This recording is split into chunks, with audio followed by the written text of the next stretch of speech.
আল্লাহ কাসীরান ওয়া যাকিরাত। আল্লাহ জিকিরকারী পুরুষ, আল্লাহ জিকিরকারী নারী, আল্লাহ জিকিরকারী পুরুষ, আল্লাহ জিকিরকারী নারী।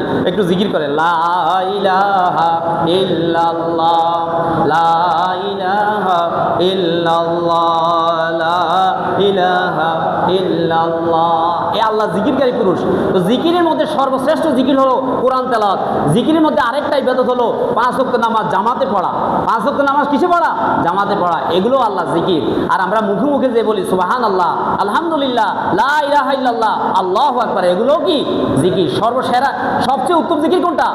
আফদালুল ইবাদাতি তিলাওয়াতুল কোরআন, আল্লাহ নবী বলছেন।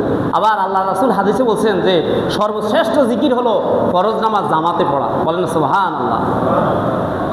তো এই জন্য আল্লাহ জিকিরকারী পুরুষ, আল্লাহ জিকিরকারী নারী। তাহলে আজকে যাই ঘরে যাই নারীদেরকে, আপনার মাকে, আপনার বোনকে এই 10টা গুণের কথা শুনে যে আল্লাহ নারীদের কথা কোরআনে 10টা গুণের কথা বলছে, পুরুষের 10টা গুণের কথা বলছে। ওই যে আল্লাহ রাসূলের স্ত্রী উম্মে সালামা বলছে, ইয়া রাসূলুল্লাহ, কোরআনে কি নারীদের কথা নাই? তখন আল্লাহ রাসূল আল্লাহ তাআলা এই আয়াত নাযিল করছেন। সূরা আহজাব 33 নম্বর সূরার 35 নম্বর আয়াত নাযিল করে আল্লাহ জানাই দিয়েছেন যে এই 10টা গুণ যাদের মধ্যে থাকবে তাদেরকে আল্লাহ ক্ষমা করবে, তাদেরকে আল্লাহ জান্নাতুল ফেরদাউস দিবে এবং তারা আল্লাহর ওলি হইতে পারবে। আল্লাহ যেন এই 10টা গুণ আমাদের মধ্যে পরিপূর্ণ করে দেয়, বলে আমিন। ওয়া আখিরু দাওয়ানা আলহামদুলিল্লাহি রাব্বিল আলামিন। আসসালামু আলাইকুম ওয়া রাহমাতুল্লাহ।